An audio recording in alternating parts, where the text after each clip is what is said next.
Bien, hermano, gusto saludarlo. ¿Cómo están? Aquí juntándonos de nuevo. Esperemos, bueno, me demoré un poquitito porque estuve buscando alguna aplicación que nos fuera de utilidad y encontré esta, me pareció interesante. Podemos ver eh, simultáneamente algunas cosas. Vamos a ver si podemos, si puedo colocar la foto, algunas fotitos y sobre todo la Biblia, ya que ya que a veces no podemos estar simultáneamente los dos, vamos a ver si podemos hacer esas cosas. Así que, y muchas gracias por sus palabras, hermanos, de ánimo, de apoyo, en este tiempo en que estamos muy alejados físicamente, pero espiritualmente no. Recordar siempre la recomendación, quedémonos en nuestras casas, si salimos, que salgamos y volvamos a cosas puntuales y cuando regresemos también lavémonos bien las manos, mucho aseo con jabón, ¿m? Y así de esa manera nos vamos a poder cuidar. Hay gente que está muy complicada en otras ciudades, en otros países, y esperemos que en Chile no llegue tan fuerte como ha llegado a nuestros países. Dios nos está cuidando, Dios nos está protegiendo, así que vamos a orar también para Él. Cerremos nuestros ojitos y oremos así. Padre que estás en los cielos, agradecemos Dios esta oportunidad que usted nos da de estudiar su palabra. Gracias porque hasta ahora usted nos ha protegido. Gracias porque se ha compadecido de nuestro país, particularmente de nuestra iglesia, Dios. Le agradecemos todas estas cosas y pedirle especialmente por este estudio bíblico que vamos a tener. Ayúdenos a entender lo que usted quiere que entendamos, Dios. En nombre de Cristo Jesús oramos. Amén. Bien. Eh, Estábamos, ¿no es cierto?, nosotros viendo. Vamos a ver si nos resulta esto. A ver si nos resulta. Ahí está. Vamos a ver. Aquí estamos. Estábamos en la transfiguración. Versículo capítulo 17. Abramos nuestra Biblia en el capítulo 17. Y nos encontramos con Pedro, Juan y, y Santiago, Jacobo, eh, viendo a Jesús cómo se transfiguraba. En un monte alto, dice la Biblia. No dice qué monte era un monte alto. Pero estaban dos personajes muy importantes allí. Esto aparece en la primera parte del capítulo 17. ¿Quiénes estaban? Moisés y estaban Elías. Moisés, el padre de la ley. La ley es es aquella que nos desnuda de nuestro pecado.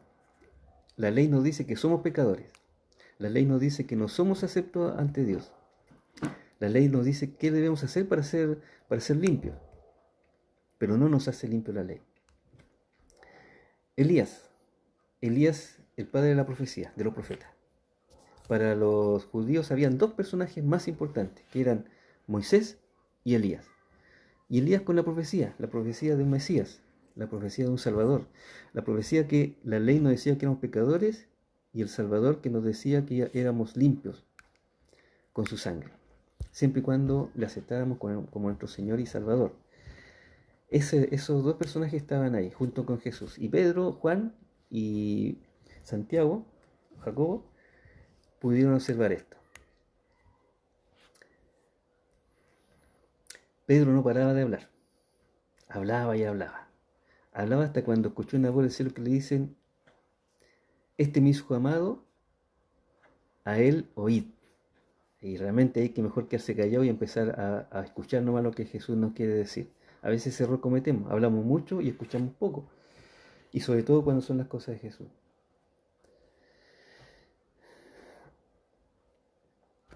Esto pasa por la región de Galilea.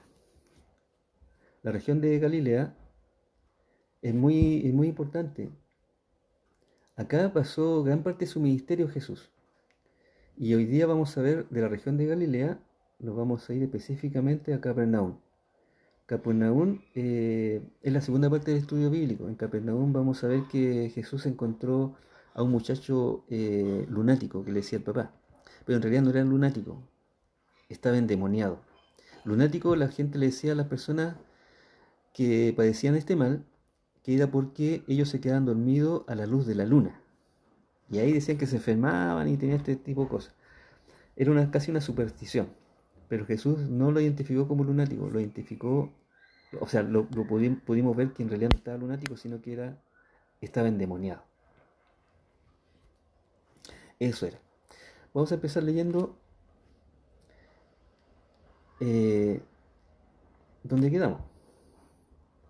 Nosotros quedamos en aquí.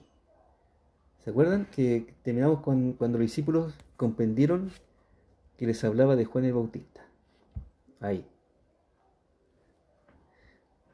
Ahora nos toca Jesús sana a un muchacho lunático. Eh, Estaban entonces Jesús con sus 3 discípulos en el monte, viendo la transfiguración, viendo la gloria de Dios. Una vez que terminó eso y Jesús le dio la recomendación, por favor, por ningún motivo, hasta que yo me vaya, revelen lo que vieron a ustedes aquí. Entonces cuando bajaron del monte, vieron a un gentío. Vieron a un gentío. Y había un hombre que vino hacia Jesús y se arrodilló ante él y le dijo: Señor, ten misericordia de mi hijo, que es lunático y padece muchísimo, porque muchas veces se cae en el fuego, otras veces se cae en el agua. Para esto Jesús no era ningún problema. Él podía sanarlo a todos. ¿Cuál fue el problema? Y pensemos un poquitito en esto. El problema estaba acá. Y lo he traído a tus discípulos, pero no lo han podido sanar. Yo creo que por ahí está el problema. ¿Por qué no lo pudieron sanar los discípulos? ¿Por qué? ¿Por qué si antes habían podido hacer otras cosas que Jesús le había mandado? Entonces Jesús se enojó bastante. Respondiendo Jesús le dijo: Oh generación incrédula. Oh generación incrédula. Miren, acá hay 2 cosas. Generación incrédula más perversa. Es incrédula y perversa. Generación incrédula. ¿Hasta cuándo he de estar con vosotros? Y acá la pregunta, hermano, a ver si me pueden contestar. Cuando Jesús dijo incrédula y perversa, ¿se estaba refiriendo a los discípulos? ¿Incluía a los discípulos?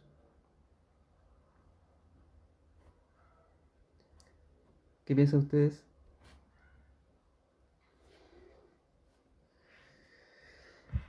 ¿Esta generación incrédula incluía a los discípulos? Si Jesús hubiéramos estado nosotros ahí, ¿nos habría incluido en esa generación incrédula y perversa?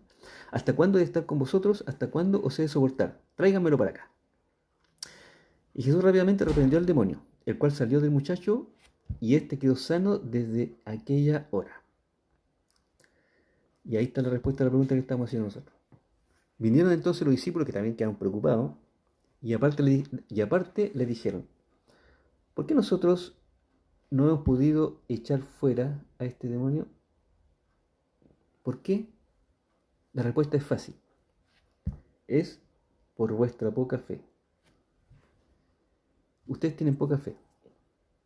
Porque si ustedes tuvieran poca fe, como de un grano de mostaza, le dirían a este monte: pásate de aquí allá, y se pasará.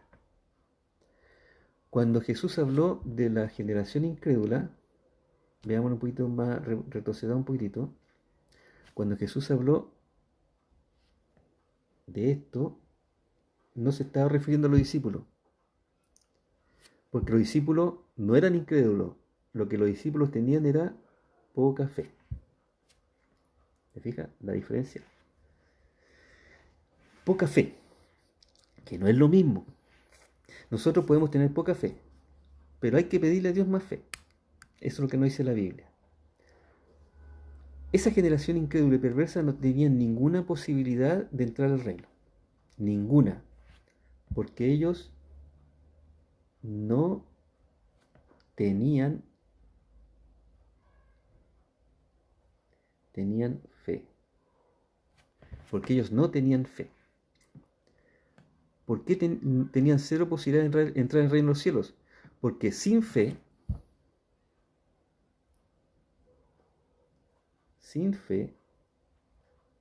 ¿qué pasa? Es imposible agradar a Dios. La invitación, hermanos, es tener, aunque sea poca fe, porque pidiéndole esa poca fe, nosotros teniendo poca fe podemos pedirle a Dios más fe.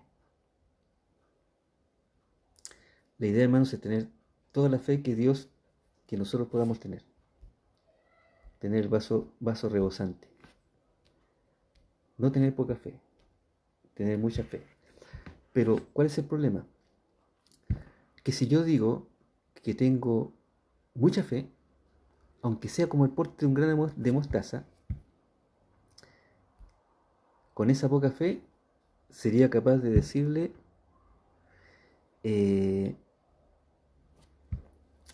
a este monte, pásate para allá, y ese monte se pasaría. Por lo tanto, yo haciéndome una introspección, yo digo que tengo poca fe. Porque no soy capaz de hacer estas cosas. Pero lo que sí yo debo hacer es pedir todos los días a Dios más fe. Y hermanos, esta es una prueba de quedando en la casa, es una prueba de fe. No podemos enfriarnos por ningún motivo, hermanos. Yo le invito a estudiar su Biblia, a conocer más de Jesús. Esperamos hacer más estudio bíblico entre semanas, no lo sé, hacer algo, pero no podemos enfriarnos, hermanos. No podemos estar... organice su culto de hogar, también puede ser algo muy importante. Pero ¿cómo nosotros adquirimos más fe? ¿Cómo nosotros podemos adquirir más fe? Aquí dice Jesús que esta cosa en particular, o sea, sacar afuera demonios, dice, esto sale con oración y ayuno. Este género sale con oración y ayuno.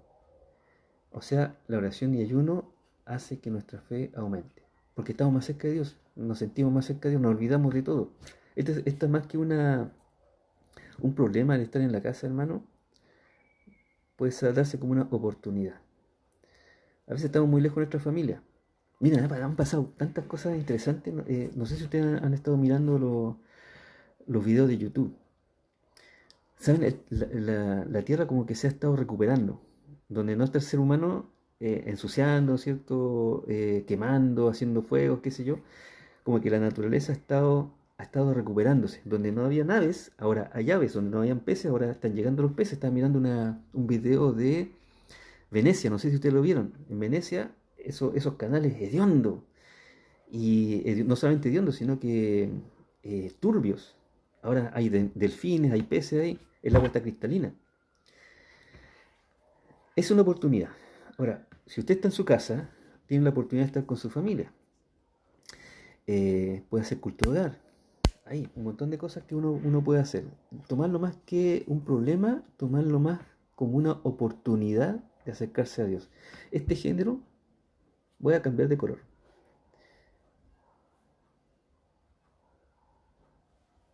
Este género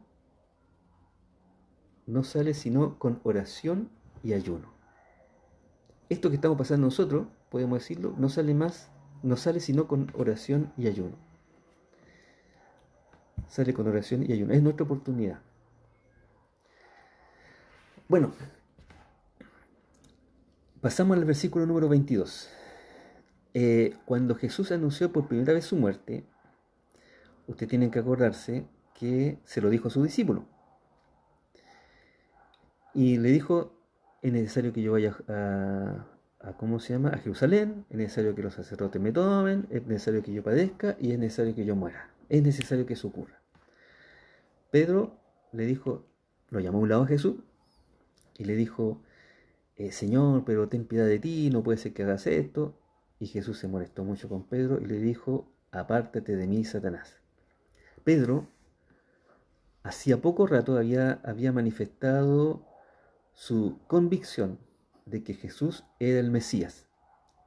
Y a los pocos minutos después, Jesús lo estaba felicitando. Bien, Pedro, excelente. Sobre esta roca, sobre lo que tú dijiste, edificaré mi iglesia. Yo soy el Mesías. Y el fundamento de la iglesia soy yo, dijo Jesús. Y sobre esto que tú dijiste, yo voy a edificar mi iglesia. Porque a ti no te lo reveló carne ni sangre, sino que Dios que está en los cielos te lo reveló. Y al rato de decir estas cosas, Jesús le está diciendo a Pedro, apártate de mí, Satanás. Mire cómo cambiamos las personas, cómo somos de cambiante. Entonces Pedro no tenía ningún problema en admitir a Jesús como el Mesías. Pero ¿saben el problema que tenía Pedro? Era aceptar a Jesús como el siervo sufriente. Ese era el problema que tenía Pedro. no podría aceptar a Jesús como el siervo sufriente. Pero fíjese lo que pasa ahora acá. Ya se están haciendo la idea. Jesús anuncia otra vez su muerte. ¿Por qué razón? Porque los discípulos debían tener claro que este discipulado iba a llegar a su fin, iba a durar 3 años, y de ahí Jesús iba a partir. Estando ellos en Galilea, no sé si, no me acuerdo si les mostré el plano de Galilea. Ese es el plano. Este es Galilea, ¿no es cierto? Y lo que pasa por aquí cerquita. Está pasando por ahí Galilea, ¿no es cierto? Capernaum. Entonces, eh, dice, estando ellos en Galilea, Jesús les dijo, el Hijo del Hombre será entregado en manos de hombres y, ¿qué cosa? Le matarán. Lo que le pasa al Cordero. Entonces, Pedro no tenía ningún problema en ver a Jesús como el Mesías, pero sí tenía problema para verlo a Jesús como el Cordero. Jesús es el Cordero de Dios, dijo Juan el Bautista, que quita el pecado del mundo. Por eso Jesús nació en un pesebre, porque ahí nacen los corderos. Por eso Jesús nació en Belén, porque en Belén salían los corderos que iban a hacer el sacrificio. Por eso Jesús, Pilato lo examinó, igual que los sacerdotes examinaban al cordero pascual.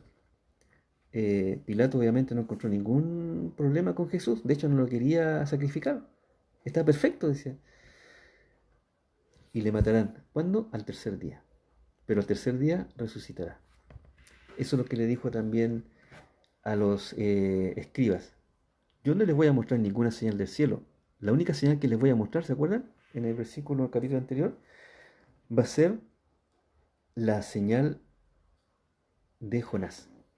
La señal de Jonás es que estuvo 3 días dentro del pez, lo mismo Jesús. El tercer día va a resucitar. Pero fíjese el cambio de actitud de los discípulos. Se entristecieron. Ya no alegaron. Ya no alegaron. Hermano, esta cosa, Jesús tenía esta forma de enseñar. Le decía una vez, le decía otra vez, y le decía una tercera y una quinta hasta que finalmente entendían. Nosotros debemos ser así con nuestros discípulos. Es repetirle una vez, repetirle otra vez, repetirle otra vez. El reino de los cielos, hermano, es lo más importante. Nosotros debemos enseñarle eso a los discípulos y repetírselo. Mateo es un libro que repite la importancia que tiene el reino de los cielos. En este caso, los discípulos llegaron a entender que era necesario que Jesús muriera.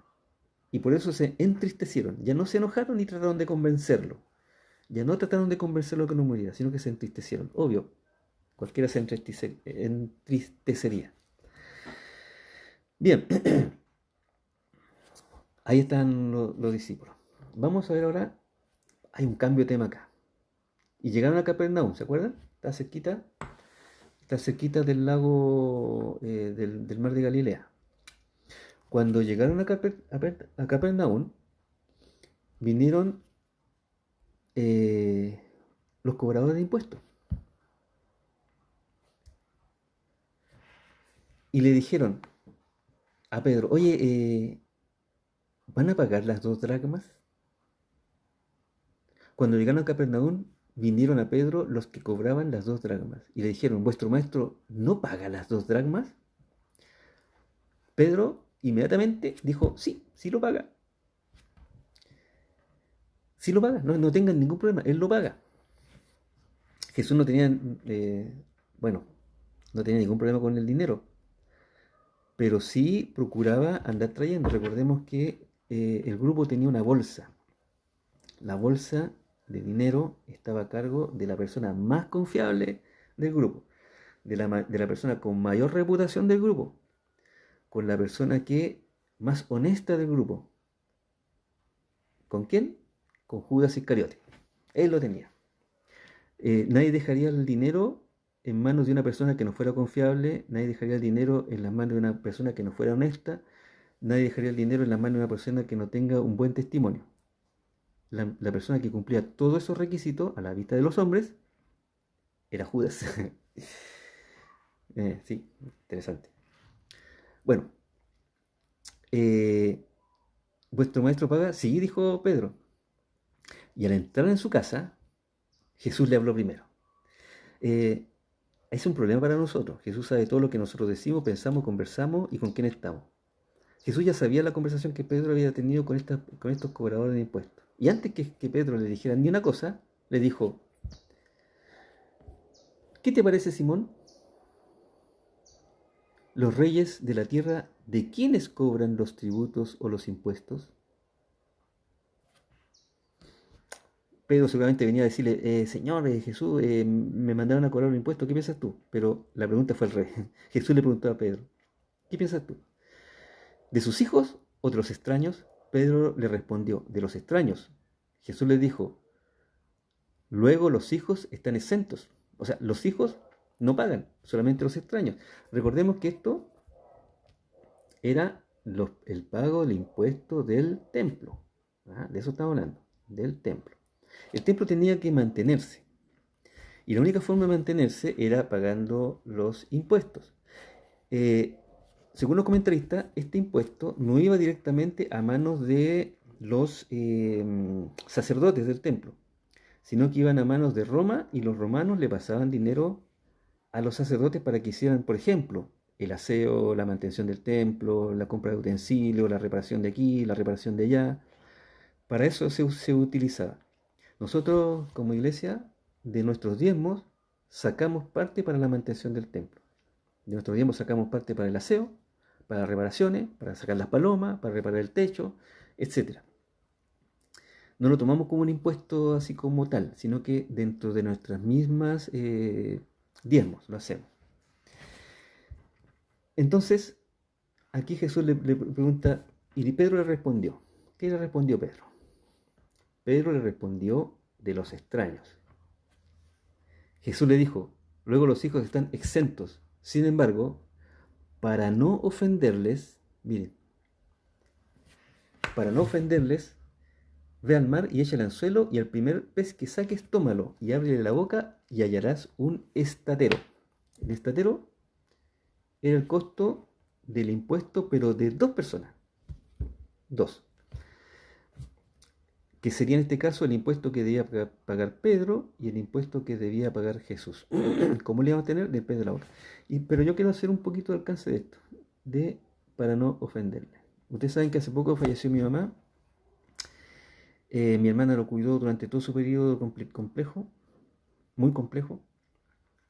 Cuando falleció, mi hermana es católica, pero católica profesante, junto con su marido. Por lo tanto, ellos quisieron hacer el velorio en un templo católico. No sé si ustedes saben que tengo un tío que es testigo de Jehová y un hermano también.